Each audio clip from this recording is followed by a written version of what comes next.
Akhir-akhir ini ya mainnya ada yang viral nih coy, yaitu seorang ustadz lah gitu kan, yang lumayan bisa dibilang selebritis juga gitu, yang sering muncul di TV gitu kan. Nah di TikTok ini muncul nih video-video yang dimana ternyata ustadz ini ngelakuin investasi yang ternyata membohongi korban-korbannya, katanya seperti itu. Nah dari pengakuan-pengakuan korbannya ya mainnya banyak banget yang menyesal gitu, karena dijanjikan investasi namun secara halusnya kayak sedekah dan ya apalah gitu, intinya kayak ibarat kata dibawa embel-embel agama gitu kan. Nah tapi di sini kita lihat dulu gimana kronologinya dan kita bakal lihat video-video TikToknya bagaimana ya cuy. Ya langsung aja gitu ke intro dulu men, let's go.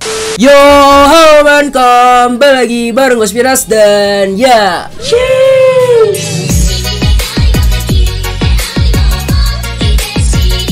Oke sudah kali kita bakalan coba untuk bahas lagi berita terbaru. Dan di berita kali ini tentang ustadz lah ya. Gue agak takut juga karena yang kita tahu ya ustadz pasti sifatnya baik-baik lah gitu kan. Tapi di sini gue ngelihatnya juga rada-rada aneh karena ada beberapa video yang tersebar di mana ustadz ini ketika sedang memberikan dakwah atau ceramah tapi dia mengembel-embelkan sedekah. Jadi kayak ayo sini gitu kan, sedekah berapa, lu punya duit berapa, sini sedekahin gitu. Maksud gue sedekahnya secara umum gitu, secara terbuka, yang sebenarnya kan kalau kita tahu sedekah tuh harus bener-bener tangan kiri aja nggak boleh tahu gitu, tangan kanan memberi, tangan kiri nggak boleh ngelihat gitu kan harusnya ya. Tapi di sini bener-bener secara umum banget men. Kita bakal lihat gimana video yang viral di TikTok ya men. Langsung aja kalau kita ke TikToknya coy, let's go. Oke men, kita udah berada di TikToknya cuy ya. Nah sekarang kita coba lihat nih jeritan hati korban investasi Yusuf Mansur, katanya hanya Allah yang tahu semua kebenarannya. Aduh ini apaan sih bang? Nah sekarang kita coba lihat video ya men. Nah, langsung kita play nih.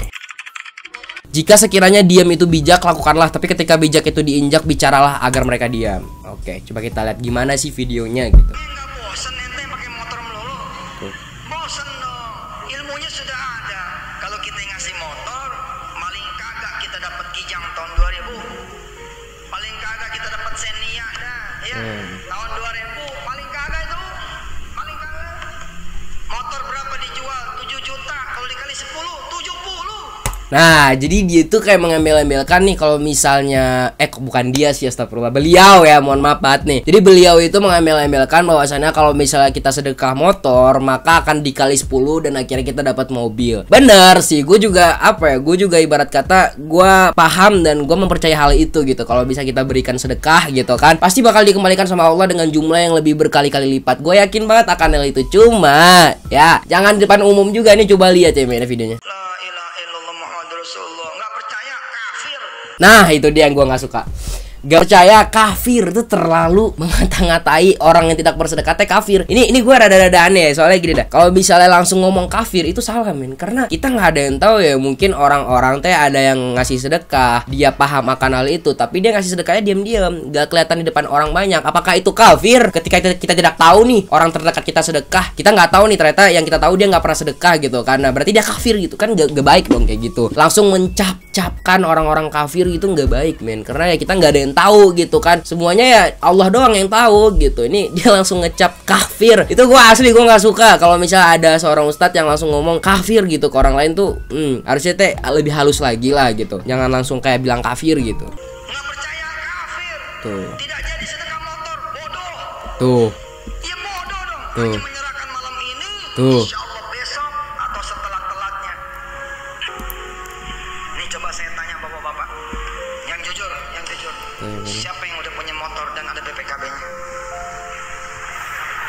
Nggak mungkin nggak ada. Satu masjid begini nggak ada. Baik, doanya dirubah, pertanyaan dirubah. Yang tidak ngacung sedangkan dia punya motor dan ada BPKB-nya, kita doain besok hilang. Kenapa gitu sih?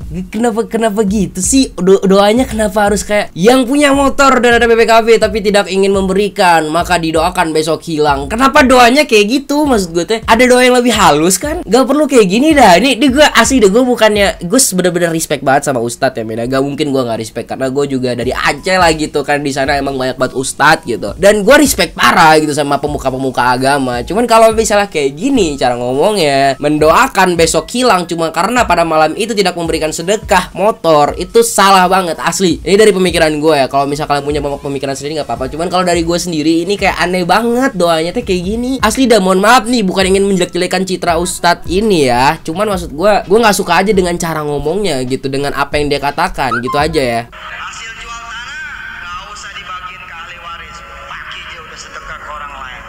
Nanti ahli waris tidak akan ada yang miskin, nggak ada, semua dikayakan oleh Allah Subhanahu Wa Taala.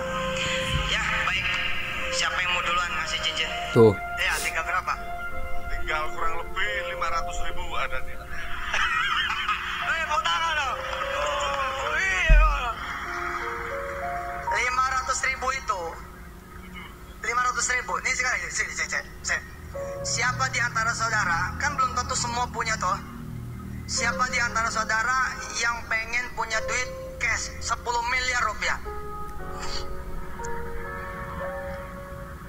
Oke, kalau pengen punya 10 miliar, lu sedekah 1 miliar dong.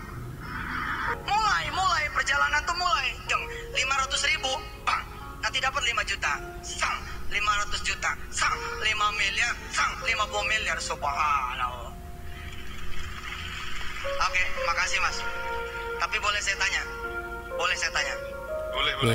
Awalnya si Mas ini cuman pengen ngasih duit 500.000 ya men ya. Tapi ditanya lagi sama dia nih, kalian denger ya men ya. Sama beliau maksudnya, mohon maaf banget nih, salah ngomong lagi ya Allah. Ada punya mobil, motor? Tuh. Motor ada. Oke, ada BPKB-nya? Ada. Oke. Sebentar. Motor itu kalau dijual berapa harganya? Kurang lebih 10. Oke. Kalau 500.000 tadi jadi 5 juta. Tapi kalau 10 juta tuh motor diuangin jadi 100. Pilih yang 500, pilih motor. Beli motor. Oke, sip. Tuh kan, lu mana-mana semua, maksudnya kamu semua ya bisa ngerti lah ya dari video ini gitu. Kalian bisa ngelihat gitu cara beliau maksudnya, astagfirullah ras ya Allah, cara beliau memutar-mutar pikiran lah gitu kan. Yang awalnya cuman pengen ngasih 500.000 tapi tiba-tiba ditanya motor. Ya kalau orang udah maju ke depan terus dia tetep kayak nggak ngasih motor kan rada aneh ya gitu. Maksudnya rada kayak kesannya pelit banget gitu kan. Nah jadi si bapak ini maju ke depan cuman pengen ngasih 500.000, tapi karena udah di depan ditanya lagi sama dia, sama beliau maksudnya, ada motor nggak gitu kan jadi malu ya si bapak ini kalau misalnya nggak ngasih motor gitu kan. Maksudnya jadi tertekan gitu kalau gue lihat ya men ya, kalau gue lihat. Jadi di sini dari 500.000 malah jadi motor. Awalnya si bapak ini datang pakai motor, balik pakai Gojek, anjing kasihan ya Allah. Kita terima motornya bukan yang 500.000. Tuh kan, dengar tuh baik-baik men. Siap. Astagfirullahaladzim, gue nggak ngerti asli deh. Saya kasih tahu cara seperti ini. Begitu sedekah nih Avanza. Jir, sedekah Avanza lu bayangkan bro. Punya mobil, yakni mobil Kijang. Oke. Bedanya mobil Kijang ini sewaan. Oke? Bisa dipakai selama 6 bulan. Bagaimana kemudian nanti bulan ke-7?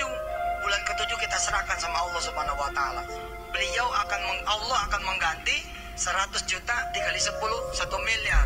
Tuh ya jadi gitulah mainnya, secara nggak langsung tuh embel-embelnya dibawa semua ke agama gitu. Sebenarnya gue bukan ingin mengatakan kalau misalnya agama kita nggak bakal ada yang namanya yang begini-begini. Maksud gue gini dah, kalau misalnya kalian itu ngasih sedekah gitu kan, pasti bakal dikembalikan sama Allah pasti men. Dan itu bakal berkali-kali lipat. Cuma hati harus ikhlas. Kalau misalnya di posisi seperti bapak ini, di depan banyak orang dimintain gitu sama ustadznya, ayo sedekah segini di depan banyak orang, bisa jadi tuh hati gak seikhlas kalau misalnya kita sedekah diam-diam. Ya ngerti nggak? Ada beberapa pikiran pasti di situ. Yang pertama pengen dilihat sama orang kalau misalnya kita itu sedekahnya banyak, itu yang pertama. Yang kedua tertekan, takut malu kalau misalnya dia nggak ngasih sedekah dengan hal yang besar gitu kan, takutnya kayak gitu. Jadi ada dua hal nih yang jadi di hatinya, jadi apa ya, jadi tekanan gitu. Ini maksud gue di sini dengan hal kayak gini nggak baik sih kalau dari gue sendiri ya, dari ajaran gue juga, dimana kalau misalnya kita sedekah itu harus diam-diam, nggak boleh depan banyak orang. Dan yang gue tahu juga sedekah dari yang tadi si Mas itu dan bapak ini itu ngasihnya cuman ke Ustadz Yusuf Mansur. Jadi itu yang dibawa sama Ustadz Yusuf Mansur men. Coba kalian dengar nih men, ada lagi nih, kita lihat ya. Pengumpulan Nih men, sedekah ada, selalu ada. Nah, Kang Arif kan penitia. Ya. oke. Proses pengumpulan dananya itu biasa pakai sorban gitu. Ya. Berapa yang berapanya kalau yang nggak ngasih tungguin. Oke, saya mau tanya sedikit. Kang Arif bayar Yusuf Mansur hari itu? Nah ini men, Beliau tidak mau dibayar. tidak mau dibayar ya. Ketika Beliau emang tidak mau dibayar men, oke. Tolak. Padahal Kang Arif siapkan amplop berapa? Sekitar 10 juta lah ya. Dan itu Oke. ditolak beliau. Kalau gitu uang yang dikumpulkan itu Nah itu di bawah. Nah, jadi beliau teh gak mau nerima duit dari panitia yang ngadain kajiannya gitu kan, atau tempat ceramahnya. Tapi masalahnya sedekah-sedekah dari ininya, dari pengikut ya, apa dari yang nonton kajiannya itu kan ngasih sedekah yang tadi ya, motor, mobil, duit gitu kan, cincin, banyak main asli. Banyak video kalau misalkan di TikTok banyak banget. Tapi sedekah-sedekah itu yang bawa ya Ustadz Yusuf Mansur gitu. Ustadz tersebut yang bawa gitu.